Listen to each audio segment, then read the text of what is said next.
हर्क साम्पाङलाई जानकी मन्दिर छिर्नु नदिनेको मुख्य कारण एक त हर्क साम्पाङ क्रिस्चियनको पास्टर हो, अर्को कुरो गाई काटेर खानुपर्छ भनेर मान्छे उक्साउने र गाई काटेर खाने मान्छेलाई हामी छिर्न दिँदैनौँ भनेर चाहिँ तपाईँलाई रोक लगाइएको कुरो बुझियो त्यहाँको चाहिँ बासिन्दाहरूले। त्यो त भन्ने कुरा हो, त्यो त भन्ने कुरा मैले भन्दैछु त।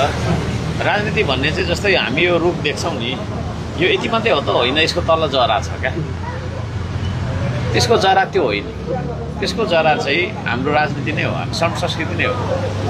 हर्क साम्पाङले पास्टरी गर्यो, पास्टर हो भनेर उहाँहरूले भन्नुभएको छ होइन, त्यो ठुलो आरोप वर्षौँ पहिलादेखि लगाइराख्नु भएको छ।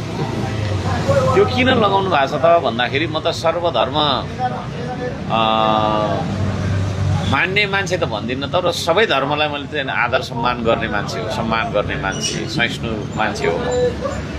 मलाई चर्चमा बोलाउँदा म आउँदिनँ भन्दिनँ, म चर्चमा पनि जान्छु, मस्जिदमा बोलाउनु भने म त्यहाँ पनि जान्छु, मन्दिरमा गइरहेको हुन्छु, गुम्बामा गइरहेको हुन्छु। त्यसो हुँदाखेरि अब एक ताका म त्यसरी नै तपाईँको चर्चमा बोलाइएको थिएँ र त्यहाँ गएर चाहिँ मैले चाहिँ नि अब उभिएर बोल्दाखेरि चाहिँ त्यहाँदेखि चाहिँ उहाँहरूले त्यो फोटो लगाएर पास्टर भन्नुहुन्छ। त्यसरी आरोप लगाउने मान्छेहरूले कहीँ कतै प्रमाणित गरेर देखाइदिए हुन्थ्यो नि त मलाई, मैले मेरो चर्च कुन चाहिँ हो, त्यहाँ गएर मैले पास्टरी काम गरिराखेको होइन, त्यहाँ मैले प्रिचिङ गरिराखेको होइन, उहाँहरूलाई चाहिँ त्यो एक खालको भनौँ न त्यहाँ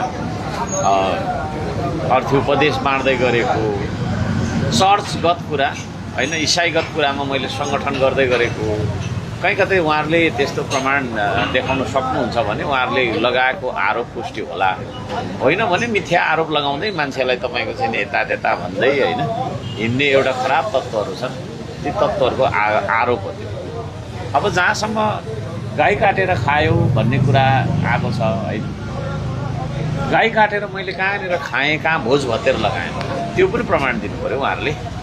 त्यहाँ त्यो तपाईँको मन्दिर अगाडि भन्दै थिए गाई काटेर भोज भतेर लगायो मान्छेले, कहाँनिर हो होइन, त्यो पनि बिना प्रमाणको कुराहरू लिएर, त्यो त भन्ने कुरा हो कि गर्ने कुरा। र अर्को कुरा भने चाहिँ कस्तो भन्दाखेरि उहाँहरू हाम्रो विचारबाट उहाँहरू भयभीत हुनुहुन्छ, श्रम संस्कृतिको विचारले उहाँहरू डराइराख्नु भएको छ।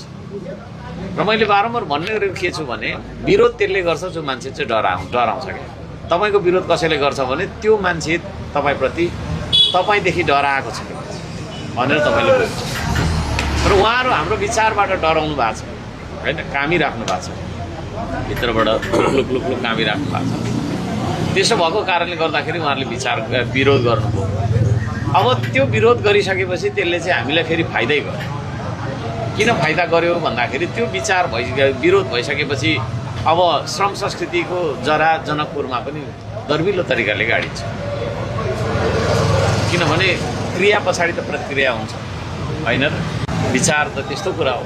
त्यसले गर्दाखेरि त्यो चिज छ।